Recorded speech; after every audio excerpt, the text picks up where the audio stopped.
Я приветствую вас, дорогие друзья, уважаемые гости и подписчики моего канала. Всем большое спасибо, что ждете новые выпуски и встречи с Юрием Дудкиным на связи. Юрий Анатольевич, приветствую вас. Здравствуйте, Александр, здравствуйте, рад видеть. Взаимно, Юрий Анатольевич, много новостей, они как бы из рога изобилия сыпятся, но тенденции, новостей много, а тенденции, как бы кажется, мало меняются, несмотря на, такое какое-то укушенное состояние Трампа. Он там заигрывает с прессой, говорит, вот спросите меня, только об этом не пишите, эти фейк-ньюс, вот это все, бравада лютая. Мы поговорим о магистральной линии, которую сейчас ведут Соединенные Штаты Америки, или, внимание, хотят, чтобы мы думали, что они начали эту магистральную линию по отходу от НАТО, по отходу от Украины. Начать я предлагаю с такой тревожной, что ли, новости. Ну вот смотрите, Зеленский поехал на Ближний Восток. С саудитами встретился, в Эмиратах, там подписал, здесь, говорит, договорились о сотрудничестве, потому что у нас система, экспертиза. Он там у саудитов провел встречу с ПВОшниками украинскими. Как тут, буквально перед нашей встречей сообщает иранская сторона, что КСИР уничтожил в Дубае склад с украинскими дронами. Там находился 21 человек украинских военных. Судьба их пока неизвестна на момент нашего разговора. Ну, то есть вот так. И это, не просто омрачает, а прям заставляет по-другому посмотреть вообще на смысл этого турне Зеленского по Ближнему Востоку. Как вы этот смысл определяете? Я определяю этот смысл очень тревожно. Почему? Потому что сегодня не Украина привлекает внимание мира, а именно Иран. Да, вот потому что вы сказали по уничтожению склада с беспилотниками, выступил еще и президент Ирана Масуд Пезешкиан. Он призвал арабские страны не становиться на сторону Израиля и США, не оказывать помощи в нанесении ударов по Ирану. Это, кстати, уже очередное, это уже не первое, это не первый призыв. Но, скажем так, некоторые арабские государства очень робко уже заявляют о том, что американские авиабазы, которые были в свое время открыты на их территориях, сыграли самую, так сказать, что ни на есть медвежью услугу. То есть не защищают арабские государства, а наоборот являются мишенью для любого противника, не обязательно Ирана,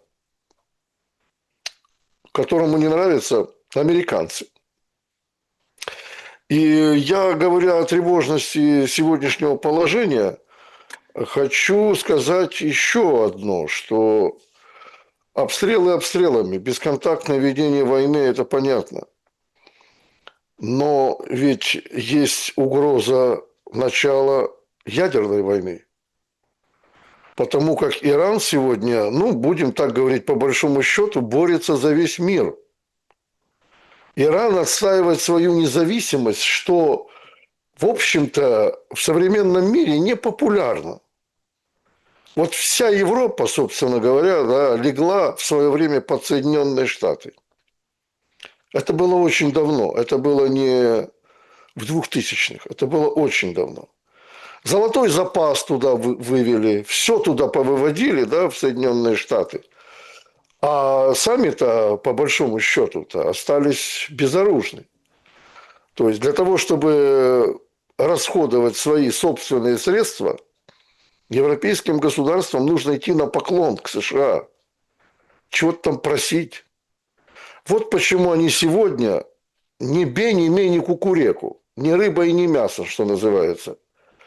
Да, они сегодня пытаются, говорить Трампу, что нет, мы не будем ввязываться. Ну, еще бы. Они ввязались в эту войну с Ираном. Но это был бы вообще кошмар. Там и так у некоторых государств НАТО, я подчеркиваю, блока НАТО, вооруженные силы, на уровне конца 70-х годов по технической оснащенности.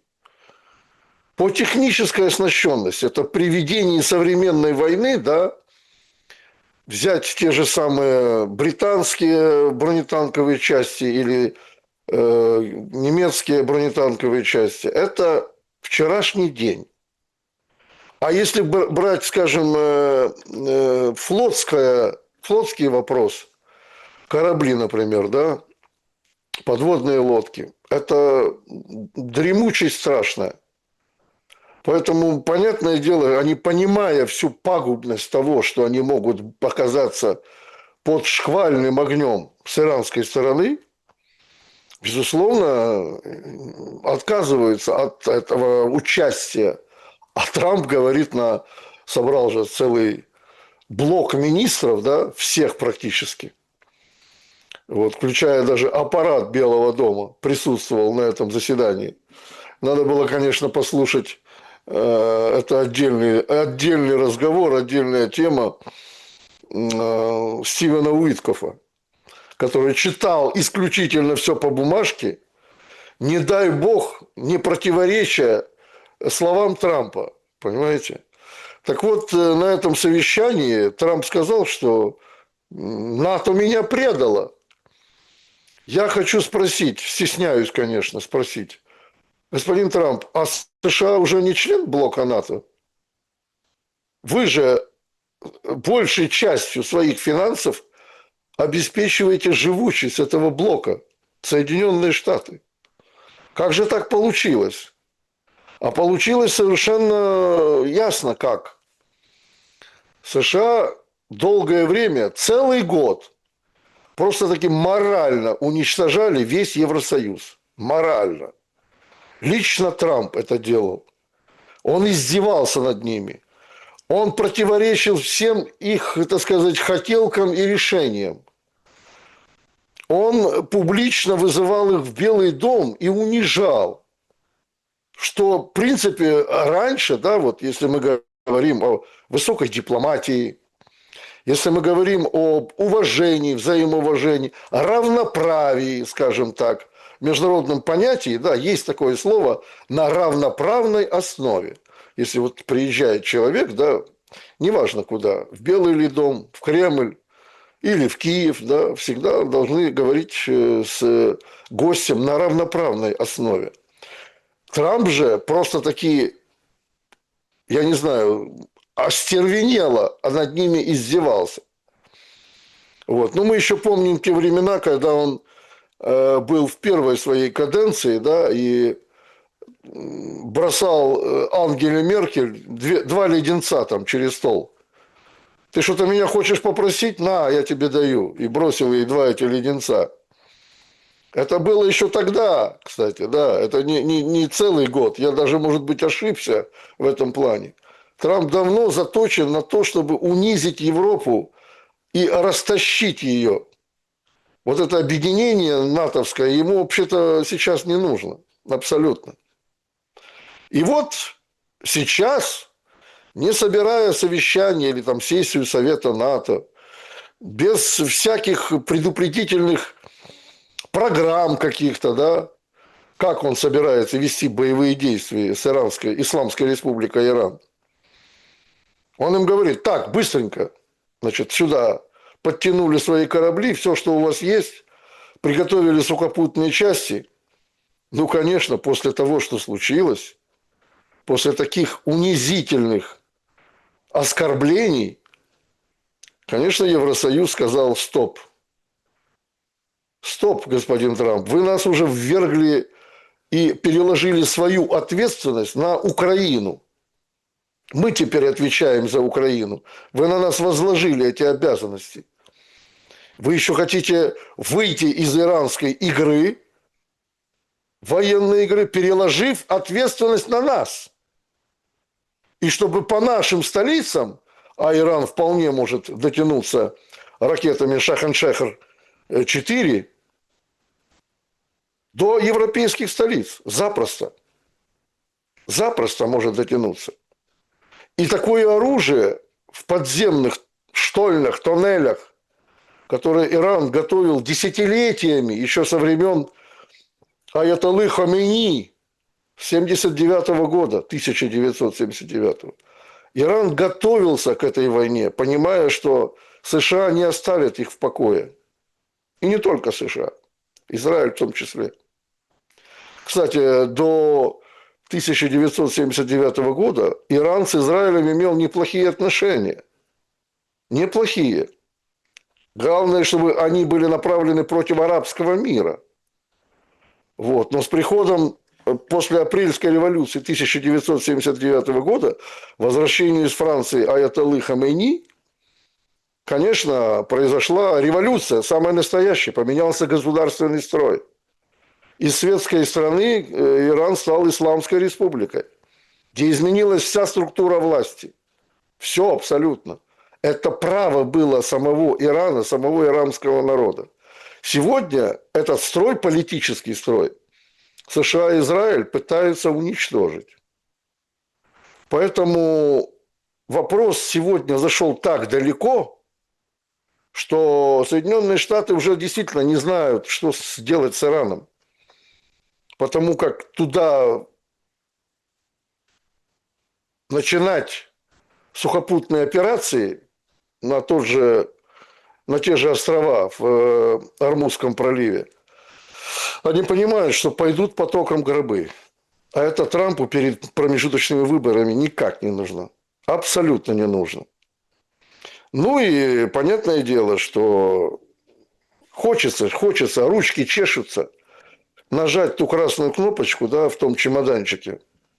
Ну, хотя бы, значит, ядерным оружием малой дальности с тех же авианосцев или с тех же американских крейсеров запустить несколько томагавков с ядерной боевой частью. Ну, скажем, что, там что это до поменяет? 5 килотонн. А это даст им, я вижу ваш вопрос, это они считают так, что то производство военное, которое под землей у них закопано, а это десятки километров, Александр, десятки километров. Они попытаются его пробить вот тем самым оружием с ядерной боевой частью. Но не понимают того, что ветер-то, тут же все зависит еще и от климата. Насколько это будет территория поражена, и как соседние территории будут страдать от радиационного излучения, радиационной пыли. Вот если еще это Трамп не понимает или ему не подсказывают, то такая вероятность применения такого оружия очень-очень вероятна. Очень вероятна. Потому как господина Трампа, как мы все уже изучали его, понимали, что... И не понимали, что он творит. Он способен на все сегодня. Конечно, я как говорил, так и говорю, что существующая фетва в Иране, которую еще принимал покойный Хоменеи, где идет отказ от ядерного оружия, его производства. Мне кажется, что все-таки здесь Иран имеет свои тайны, свои скелеты в шкафу. И мне кажется, что какие-то компоненты ядерного оружия у Ирана есть, существуют. И Иран до последнего, еще раз повторяю и повторял, будет отстаивать свою независимость, что категорически не нравится Соединенным Штатам. Это главное. Не нефть. Это все остальное понятно. Нефть иранская американцам не нужна. Там нужен больше всего Ормузский пролив. Потому как страдают не только все страны мира от недопоставок нефтепродуктов, но и в самих Соединенных Штатах посмотрите, что творится.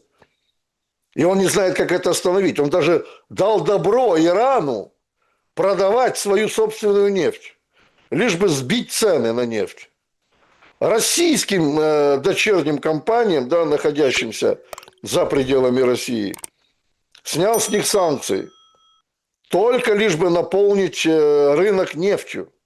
А цены-то все равно. Он скажет одно, цены падают, да, скажем, к вечеру, а к утру, понимая всю безвыходность ситуации, биржи поднимают цены снова. Поэтому все очень напряжено. Смотрите, ну тут же такие есть очень болезненные факапы. Ну вот, например, наследный принц Саудовской Аравии вынужден Трампа целовать в задницу. Это он до этого договорился в своих публичных выступлениях, понимаете? Ну, потому что он не думал, что война произойдет, а вот она произошло. То есть он куражится. Видно, что, скажем, многие даже видят, что он не вполне адекватен. Но вполне адекватен, хотя тоже изменил в полете обувь Рубио, он сказал, что Зеленский лжет насчет того, что США требуют уходить из Донбасса в обмен на гарантии от США для Украины. Вообще вопрос гарантий США для Украины тоже как бы окрашивается в совершенно другой цвет. Что я имею в виду? А являются ли США надежными гарантами безопасности? Ну вот наследный принц, который вынужден целовать в задницу, по его утверждению, Трампа, этому яркий пример, ярчайший, я бы сказал, пример. Как вы думаете, будет происходить ситуация, развиваться ситуация вокруг Ирана? Вот по состоянию на сейчас. Ведь многие говорят, это надолго. Рубио говорит, да нет, это будет недели, а не месяцы. Другие говорят, до осени точно повоюют. Ну, вот в таком режиме. Кто-то говорит, затяжной конфликт вообще ни края, ни конца и края. Однако с каждым новым витком, с каждой новой неделей, с каждым новым месяцем кажется, что Иран будет становиться только сильнее в плане не военно-техническом, что там ничего не разрушат, будут разрушать, а имеется в виду сильнее в плане своей праведности с их точки зрения противостояния. А этого позволить нельзя однозначно. Но сам факт, вот Зеленского мы с него начинали, если он туда отправился, на Ближний Восток, это все-таки означает, что ситуация будет долгой. Как выползать и как выползет, вот такой Трамп, которого мы сейчас наблюдаем? Зеленский хочет не только у арабов, но и от других европейских государств, прежде всего, выторговать себе системы Патриот. Вот что касается противоракетной обороны, у Украины сегодня нет ничего. От слова вообще. Все. Все расстреляли, никто ничего не дает, никто ничего не продает. Вот. И где это брать? А сегодня, конечно, у арабов еще кое-что осталось. Поэтому он и целует, как вы сказали, саудовский принц, наследный принц, все места Соединенным Штатам, чтобы заполучить дополнительное вооружение в этом направлении, в плане противоракетной обороны, защитить в первую очередь себя, ну а что останется, как он пообещал, может быть, перепадет штучек 5 этих ракет и Украине. Но это как капля в море. Что касается гарантий, я не знаю, как кто, я считаю, что в Кремле уже давно поняли, что Соединенные Штаты никакой не гарант, никакой не посредник. Соединенные Штаты участник войны на Украине. А поэтому и переговоры все абсолютно заходили в тупик. Почему? Потому что тот обман, который в первую очередь планировался в Соединенных Штатах и выдавался в качестве методичек всяких планов на Украину, в Киев, он срабатывал во время Минских соглашений, Минского процесса.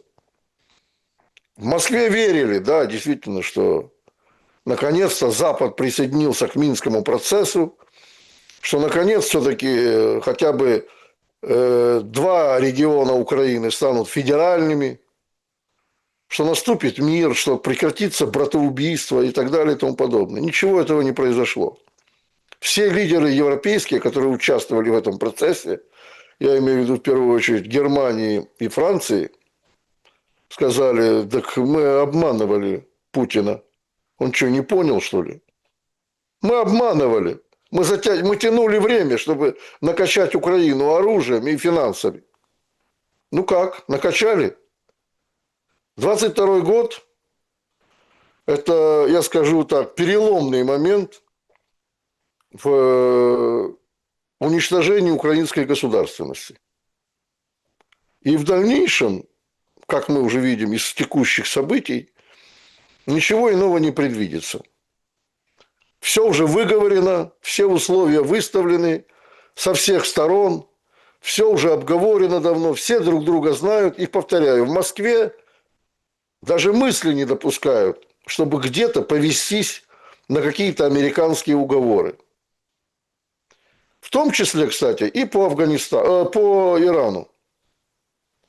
Вчера, например, Сергей Викторович Лавров, министр иностранных дел Российской Федерации, напрямую заявил, что у нас есть между Ираном и Российской Федерацией договор о военном сотрудничестве. Ну, правда, он там слишком много оправдывался, что Россия якобы не поставляет разведданные Ирану. Но я в этом готов усомниться. Не в том, чтобы разоблачить слова Лаврова, а в том, что действительно Россия соблюдает договоренности по военному сотрудничеству с Ираном. Я напоминаю, что строительство атомной станции в Бушере, оно не отложено, оно не уничтожено. Да, там периодически возникают обстрелы, но американцы говорят, что это случайно. Ну, в 100 метрах от ядерного реактора действующего, когда разрываются те же американские томагавки, и говорить, что это случайно, а томагавки – это высокоточное оружие, то позвольте мне не согласиться с господином Трампом, когда он такую ахинею несет. Поэтому на Украине я вообще разрываю два этих вопроса. И кто-то пытается их совместить, что это все очень взаимосвязано. Иранские события и украинские. Ни черта подобного, ребята. Ничего это не связано.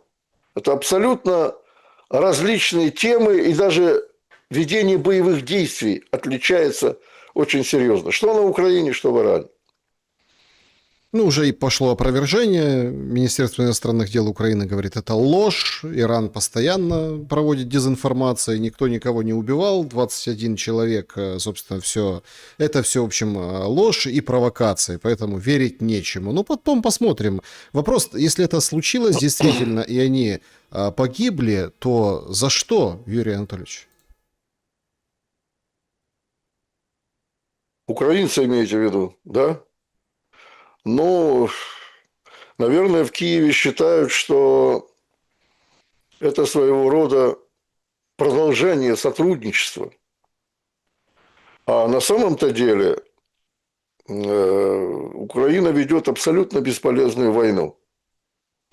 И она, это абсолютно очевидно, направлена прежде всего для удовлетворения желаний, похотей вот этой верхушки нацистской, которая сегодня правит на Украине. Не более того.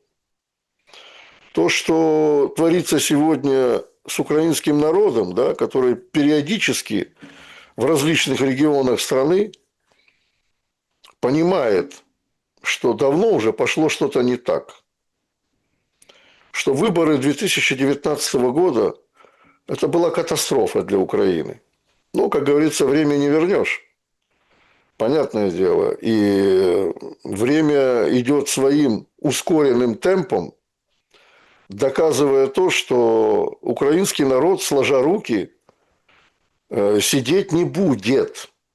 Когда человек расстреливает всю обойму представителей ТЦК,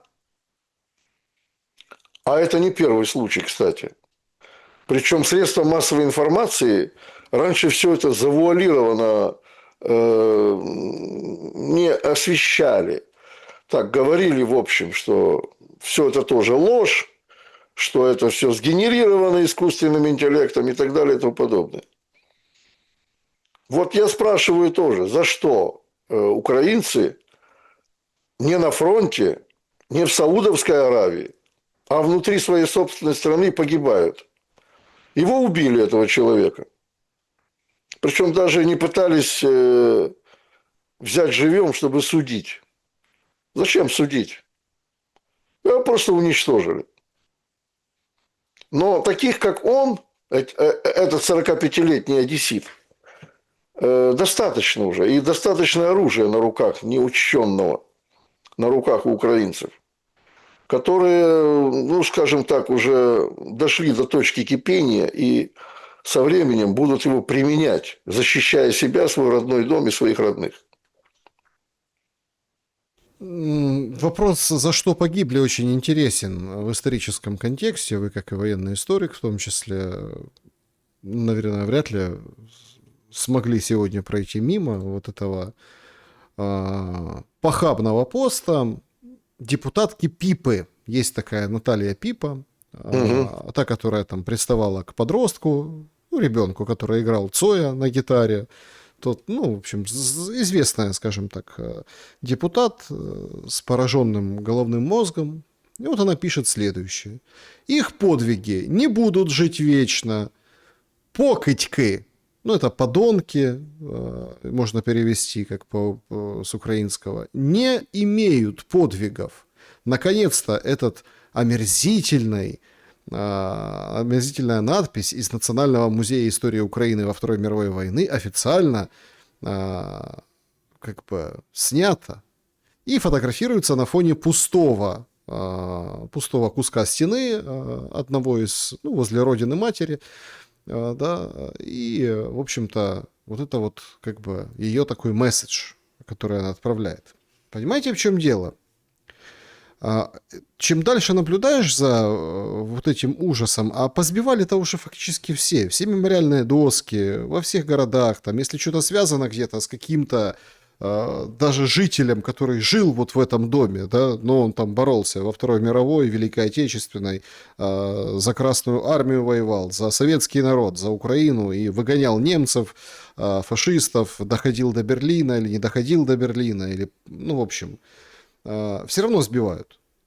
Но если ты вот так относишься к этому, ну тогда будь готов, что вот эти смерти в Дубае ли, в Харькове ли, в тылу ли или на передовой ли, к ним тоже точно так же не то что можно, а и будут относиться. И вот эта вот воронка, в которую попала Украина, кажется, из нее не выкарабкаться. Не так ли? Да, конечно. Воспитание молодого поколения на Украине было заточено как раз вот все эти годы, все 30 лет, на дискредитацию советского периода. Вот ведь борьба против фашизма в годы Великой Отечественной войны всего Советского Союза, в том числе и Украины, потому что она была вся оккупирована немецко-фашистскими войсками. Все регионы Украины боролись против фашизма. Вот. Ну, там были нюансы с Западной Украиной. Это всем известные вещи. Но в целом очень много выходцев из Украинской ССР служили в Красной Армии и боролись против фашизма. Вот на этом бы сегодня была воспитана украинская молодежь, тогда бы, конечно, может быть, я подчеркиваю, и поправилось бы дело на фронте. Может быть, под тем, что сохранена память, историческая память о дедах, прадедах, которые громили фашистов, это я так беру в общем, конечно, эту тему. Может быть, украинской власти, применяя эти примеры, удалось бы свободно, патриотично мобилизовывать украинскую молодежь в вооруженные силы Украины. Может быть, я подчеркиваю. Хотя, конечно, это не самый плохой пример. Но ведь и украинские власти здесь просчитались. Причем все президенты. Ведь история, еще раз говорю, она не учитель, она надзиратель. И она наказывает за совершенные ошибки. И сегодня, понятное дело, что в школах рассказать о том, какие были герои, ну, те же молодогвардейцы, да, в Краснодоне, о них рассказать. Или рассказать о других героях, молодых героях, которые участвовали в антифашистском подполье, в партизанских отрядах. Это же нонсенс. Это ни в одной программе сейчас не найдешь, ни школьной, ни университетской. Потому что это все запрещено. История, вы представьте себе только вот словосочетание, история Украины советского периода за 69 лет запрещена. Вот это в каком государстве такое может быть? Даже, я не знаю, там в тех же европейских школах, да, я сейчас этот вопрос давно уже изучил. Там 2-3 странички, да, немного, но у них нет такого понятия, как учебники. Они ссылаются на различные там источники. Книги, мемуары, там, памфлеты, монограммы и так далее. И по этим книгам учатся школьники и студенты. Но хотя бы 2 странички сказано обязательно о антигитлеровской коалиции. Сказано о Сталине, который организовал оборону Советского Союза. Ну, хотя бы в этом контексте. Но на Украине это все запрещено упоминать об этом. Вот как это? И что тогда можно ожидать от подросшего поколения рождения 2000-х? Что от них можно ожидать? Ну, интересно то, что вот если говорить в контексте переговоров, вернулся с переговоров Буданов, как бы огрызается с журналистами, потому что, судя по всему, американцы, ну, если мы так берем риторику Рубио, который там и Скай, и Каллас ругается, и Зеленского лжецом называет, и говорит, что оружие пока что, конечно, идет в Украину, но вполне себе могут перебросить это оружие и в Иран, на Ближний Восток, потому что это наше оружие, куда хотим, туда и продаем. Поэтому Пурл может умереть. Вроде даже если деньги будут, и Европа даст эти деньги, ну, Америка просто не продаст это оружие. На фоне вот этих вот событий, видимо, Буданову и украинской делегации четко и ясно дали понять, чего от них хотят. Да? А Зеленский, вот с таким раздражением выступая, вот он так и воспринят был американской стороной. И вот этот Буданов начинает заниматься какими-то посторонними вещами. То с предпринимателями встречается, ну типа бизнес-климаты, то вообще выходит и делает заявление, что в Украине должны создать пантеон выдающихся украинцев. Представляете? Класс. Слушайте, национальная память есть, а пантеона украинцев еще нет. Вопрос только, нечем заменить вот эти 69 лет истории, героев, героев труда, между прочим, а мы о них как-то вообще забыли, выдающихся ученых, людей, которые совершили научные открытия. Ну, то есть неким заменить. Оно какой-то пантеон собираются создавать. Я так понимаю, как у Трампа все преклоняются перед ним в Америке, так и, наверное, Зеленский будет во главе этого пантеона. Да, очевидно, очевидно, конечно, потому что они сейчас эту войну с Россией возведут в ранг векового события, которое решает судьбы не только на Украине людей, но и Европы. Вот в чем дело. Они же об этом постоянно долдонят.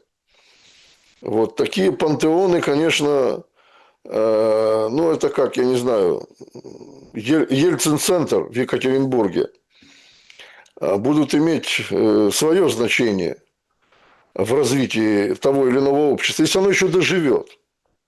Я еще не знаю, сколько лет будут строить этот пантеон при таком огромном наличии финансов на Украине, в кавычках, конечно, наличии, вот, где вооруженные силы недополучают не только обмундирование, питание и боеприпасов, но и недополучают еще и оклады свои, пенсии, свои зарплаты военнослужащие украинской армии сегодня недополучают. Но хотим строить пантеон. Ну, пожалуйста. Пожалуйста. То, что вы говорите, Буданов, ну, он же является, господи, ну, грубо говоря, главой администрации. Он должен охватывать все вопросы жизнедеятельности этой администрации прежде всего. Вот. Поэтому, да, он встречается с предпринимателями. Я думаю, что там отсутствовал господин Ахметов. Господин Коломойский сидит в тюрьме. Господин Тарута, я думаю, вряд ли тоже туда поехал, на эту встречу. Ну, какие-то мелкотравчатые предприниматели, может, к нему пришли навстречу. Вот. Но это была, я думаю, все-таки, скажем так, не встреча там единомышленников или людей, которые хотят помочь власти, прежде всего в военных вопросах. А, видимо, Буданов все-таки ставил условия предпринимателям, малому и среднему бизнесу, если он еще существует. Ну, видимо, потому, очевидно, потому как я наблюдаю за видеосюжетами в Ютубе, существуют еще рынки в Киеве, так что никто гражданскую инфраструктуру не обстреливает с российской стороны. Существуют всевозможные выставки даже, понимаете? То есть Киев живет полнокровной жизнью. Торгуются, идут торги, какие-то товары откуда-то поступают. Вот. Где-то какая-то денежка капает, конечно. Но ее бы надо было бы тратить на то, чтобы в это тяжелое время, когда отключается электроэнергия, когда есть проблемы с ценообразованием, может быть, как-то облегчить жизнь украинскому народу. А люди выходят на рынки не от хорошей жизни, продавая там какие-то продукты питания того еще приусадебного участка хозяйства, которое существует у людей. Они, очевидно, как раз этим и выживают. Но, опять же, Буданов и его начальничек, господин Зеленский, они эти денежки раскатывают по заграницам. Вот мало кто задается вопросом, да, что стоит, например, заправить в одну сторону, ну, скажем, в тот же Абу-Даби, президентский самолет. Мало ли кто задумывался Ну, над тем таким более вопросом. по сегодняшним ценам еще. По сегодняшним ценам, да. А он летит не один, понимаете? Там охрана, там обслуга, там помощники все, всевозможные и так далее. Всех нужно обеспечить, всех расселить, накормить, ну и так далее. Причем это визиты не единичные. Он же перелетает за день из страны в страну европейскую. Вот кто-то как-то не задает вопросы среди депутатов, да, и вот этой идиотки, о которой вы упомянули. Во что это выливается украинскому народу? И какой результат? И Потому какой что вот результат? Пшик. по поводу этих вещей, ну, я считаю, что это прям нож в спину. Извините. У нас же как говорили, немцы, наши друзья, немцы, молодцы, там, Рейнметал открывает там в Украине какие-то цеха. И вот Саймон Шустер, помните, как он писал о Да, Зеленском? да, да, Какие да. оды? Беседует с гендиректором Rheinmetall, значит, и тот называет украинские дроны работой домохозяек и конструктором Лего, которые мало чем могут быть полезны западным странам. Значит, Саймон Шустер рассказывает о своей беседе с Армином Папергером, гендиректором, да, это компания, которая там танки, бронетехнику производит. И по его словам, глава компании презрительно отозвался об украинском производстве дронов. Когда я затронул тему беспилотников, которые Украина эффективно использовала против российских танков, председатель, генеральный директор компании Армин Папергер с презрением отозвался. «Вот так играют с конструктором Лего», — сказал он мне. Он не ожидает, что украинские разработки вообще что-либо перевернут в плане отрасли. «В чем инновация Украины?» — спрашивает Папергер. «У них нет какого-то технологического прорыва. Это просто игра с Лего. Это украинские домохозяйки. У них на кухне стоят 3D-принтеры, и они делают детали для дронов. Ну и, собственно, вот и все. Вот так и воюют». Это на фоне вот этой рекламной промо-компании Зеленского в Саудовской Аравии, ну и дальше. И дальше, и дальше, и дальше. Поэтому, когда мы говорим, что, вот опять в наших же анализах что говорят, вот есть партия войны, они хотят, чтобы война продолжалась еще несколько лет, чтобы были контракты, оружейники. Вот он вам, оружейник. Вот, пожалуйста. Все очень четко, резко, дерзко. Они умеют быть резкими, дерзкими, Они умеют давать отворот-поворот. Но, тем не менее, по всей видимости, не дают этот отворот-поворот пока Зеленскому. Но вот тут непонятно, в чем причина. Как вы думаете, чем обернутся, да, взаимоотношения Зеленского с Европой, с лоббистами? Потому что, с одной стороны, понятно, да, то есть это как бы коалиция против Трампа, и вы о роли Трампа сказали в этих всех процессах. Но с другой-то стороны, все видят цены, все понимают, что эти 90 миллиардов пригодятся и внутри Европы, которые там надо отдавать на кредит украинской стороне. А без 90 миллиардов денег до июня. Вот в принципе, Bloomberg вчера написал, денег до июня.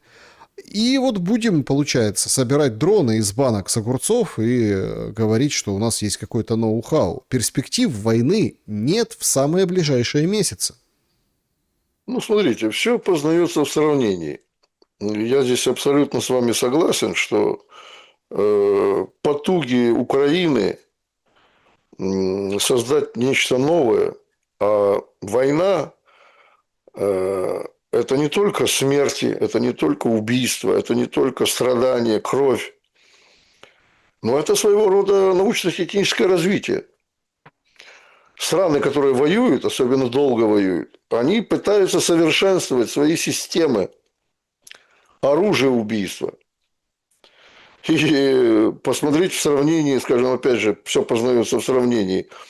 Если Российская Федерация создала новый род войск, войска беспилотных систем, то здесь идет отдельное финансирование на эти программы со стороны государства, а Российская Федерация может себе это позволить. Тем более сейчас в нынешний период, когда, скажем, в сутки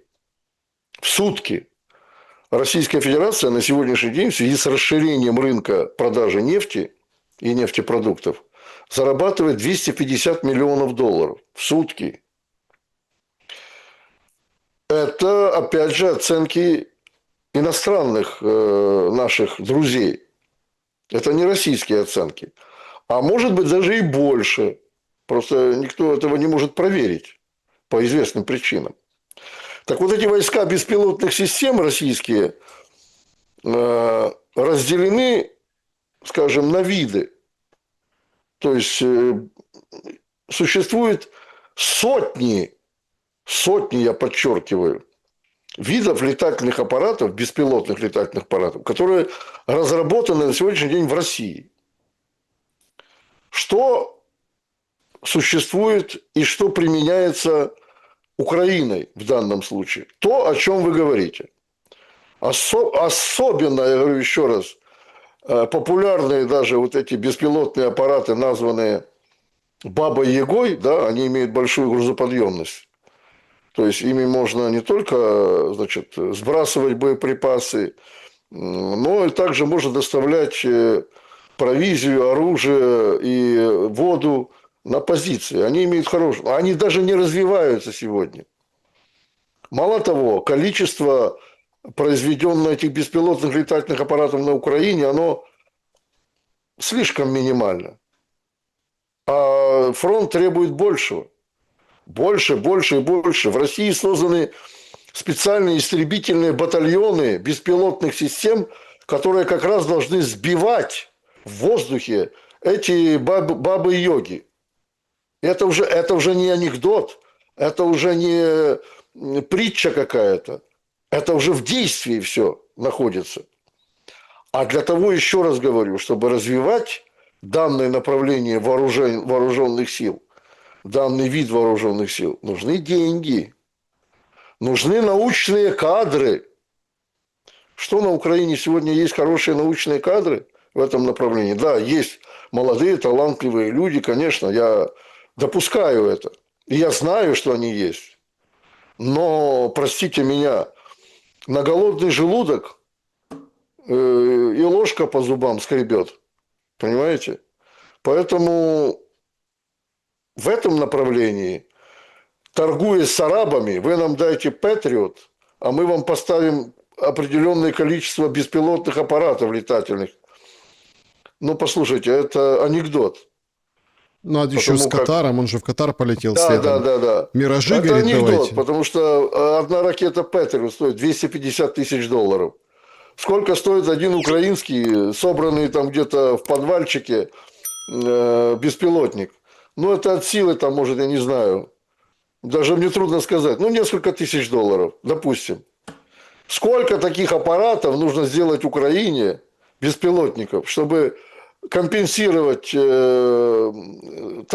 затратную сторону на ракету Патриот? Ну, это И зачем несовместимо. их такое количество? Ведь тоже столкнулись с такой очень явной проблемой, вы так Да, углубились да, да, немножко, да, да. что они вот наштамповали с дуру кучу, деньги освоили, предприятия эти, мануфактуры, домохозяйки с 3D-принтерами, а потом это все шагнуло через 3 месяца чуть дальше, и они бесполезны.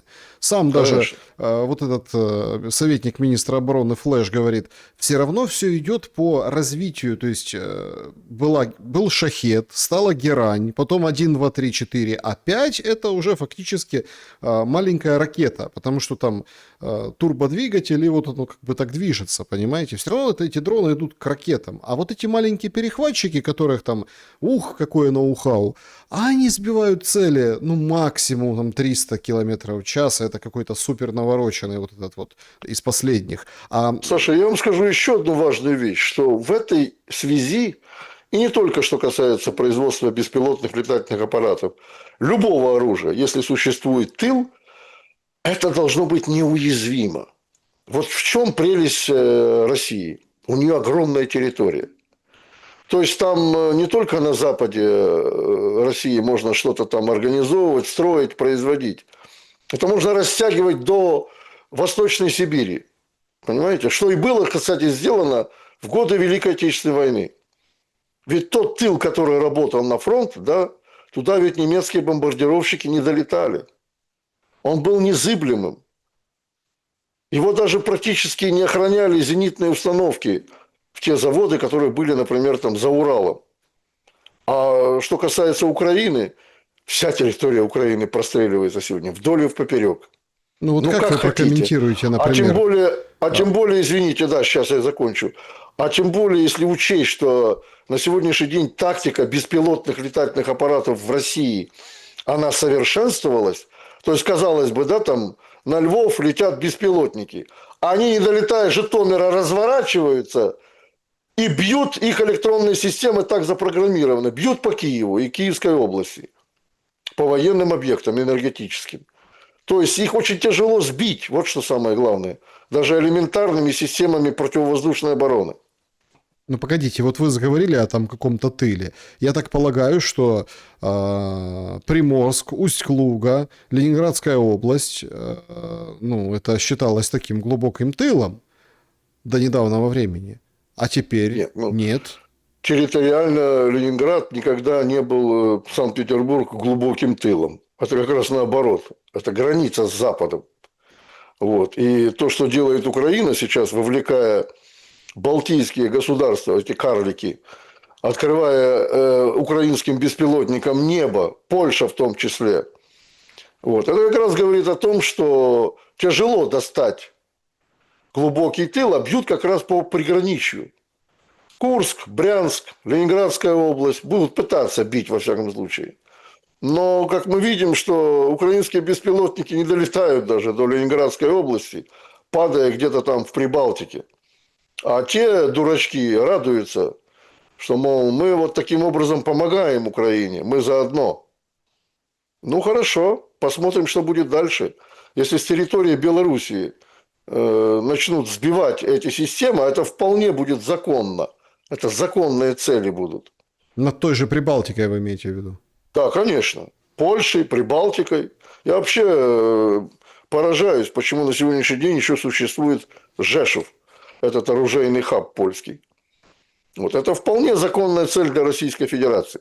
Ну, потому что зонтик НАТО. Но что с Ну, НАТО мы с конечно, вами да, обсудили выше, да, и как Трамп от него шарахается от этого НАТО. Еще одна очень важная тема, которую я хотел бы с вами обсудить как с человеком военным. То, что происходит, вы уже упоминали частично. Там парня, которого застрелили, который отстреливался от ТЦК. Сейчас сообщают о том, что в Одессе доставили в больницу ТЦКшника, а у него нож в грудине. Тяжелое состояние. В общем, вытаскивают этого ТЦКшника с того света. И это все как бы учащается. Но есть и как бы противодействие этому. Очень замечательно обратили внимание пользователи украинских соцсетей на вот такую историю. Значит, пишет пользовательница, ну, скрываем, что это за... Вы поняли, да, это в Threads, скрываем, что это за человек, потому что вроде как настоящий человек, это не искусственный интеллект. Короче, искала работу, вакансия администратор в тату-салоне, приезжаю по адресу промзона. Думаю, пожалуйста, только не офисники и офисы. Конечно, никакого тату-салона там нет, но предлагают за 800 гривен ставки в день писать комментарии с правильным настроением, типа «ТЦК молодцы», «сдаваться нельзя», «коррупция подождет» и тому подобное. Чтобы у людей сложилось впечатление, что большинство людей поддерживает то, что сейчас происходит. Полчаса мне втирали, как важно формулировать правильную точку зрения у населения. Остановите планету, это конечное. Ну, тут спрашивают в комментариях, какой адрес, сделайте публично, вопрос решится. Ну, она говорит, Жмеринский переулок, 15, то есть все четко рассказала эта пользовательница. Ну и, собственно, это как бы еще не все, как вы понимаете, да, то есть люди начинают это живо обсуждать, и она продолжает, эта женщина, которая искала работу. Вы даже не представляете, как только начало распространяться, нашлись люди, которые тоже попали на такую работу. Только не в Киеве. Таких офисах осталось минимум 6 в разных городах. Начали бросать пруфы, что там дальше происходит после собеседования. Сотни ботов налетели на мое сообщение, через кучу жалоб его снесли. Вот вам и свобода слова. И, конечно, я бот проплаченный, потому что люди делают это от чистого сердца. У нас все хорошо, идем к границам 91-го. Как это прокомментируете? Забавно, конечно. Хотя, я вам скажу так, голь на выдумке хитра.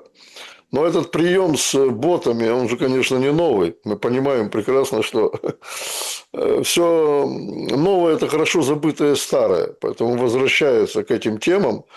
Мне, например, да, в Телеграм ежедневно по 2-3 предложения такой работы поступает в качестве сообщений. Я, конечно, удаляю их сразу, понимая даже то, что это может быть и вербовка службы безопасности Украины на такую одноразовую работу, на что поддаются, например, те же молодые люди в Российской Федерации, получая пожизненные сроки заключения за терроризм.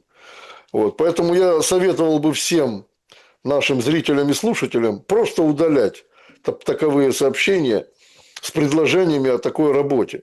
Ну, если человек ищет работу, конечно, он хватается как за соломинку, утопающий за любую, так сказать, вакансию, лишь бы, скажем, что-то принести в семью.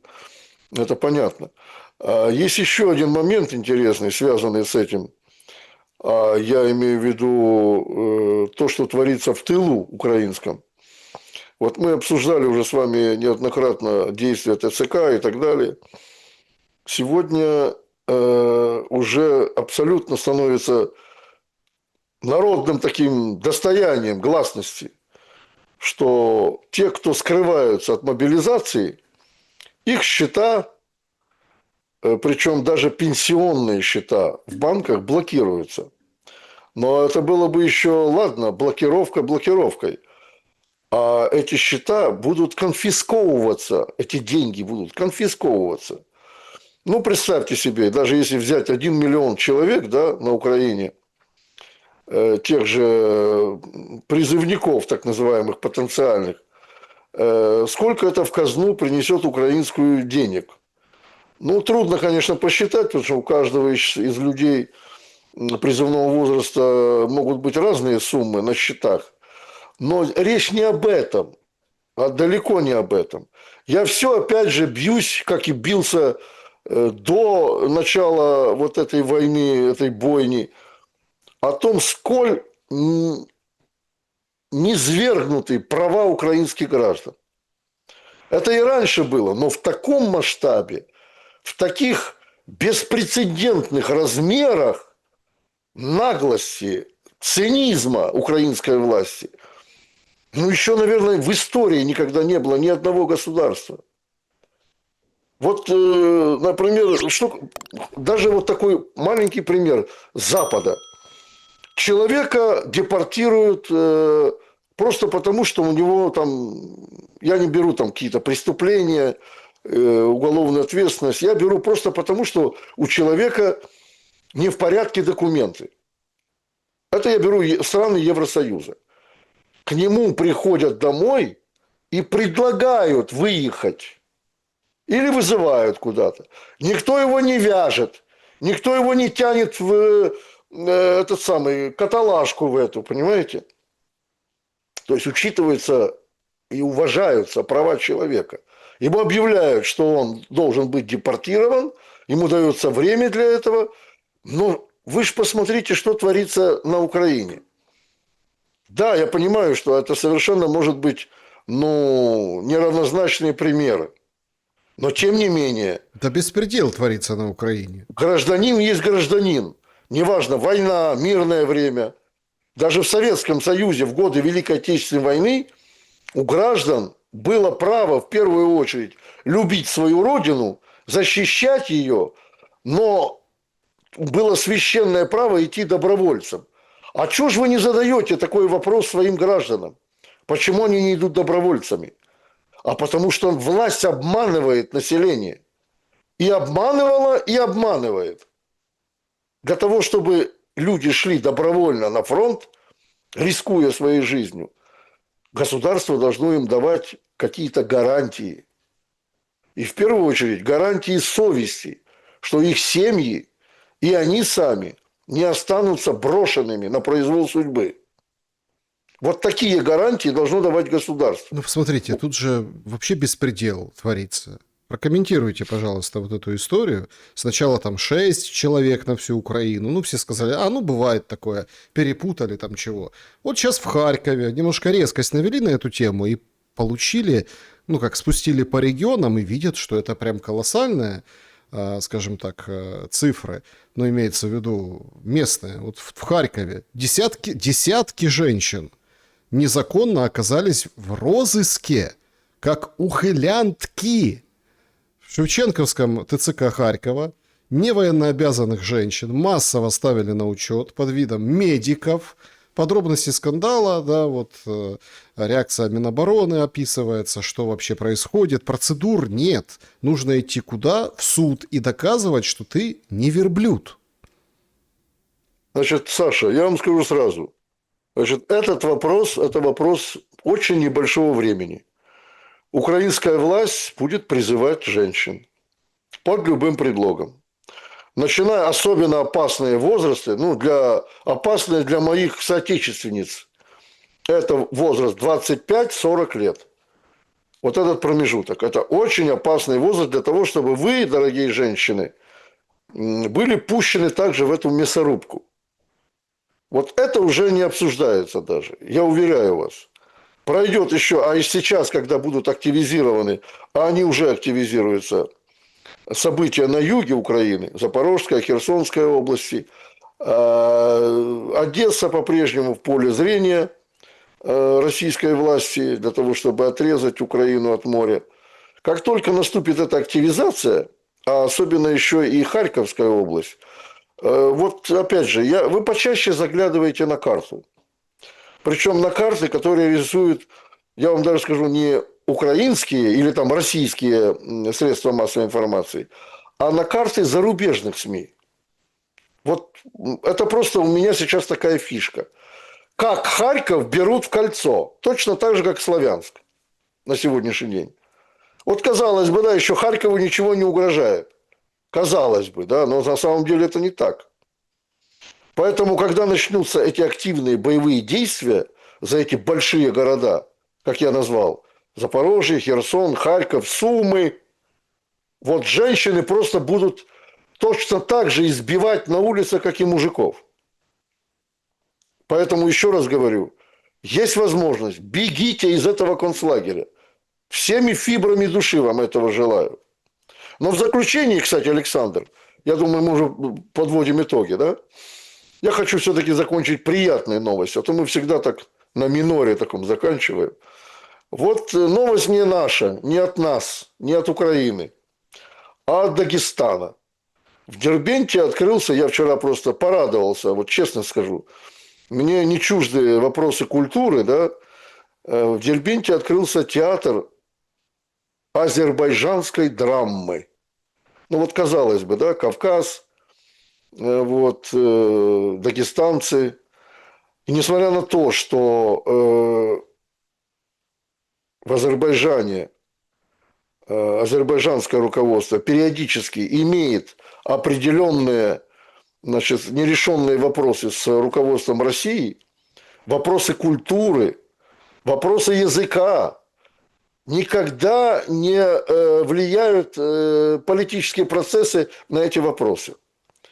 И вот открытие такого театра, да, в Дербенте, казалось бы, причем присутствовал онлайн президент Путин при открытии такого театра азербайджанской драмы, это всегда очень приятно.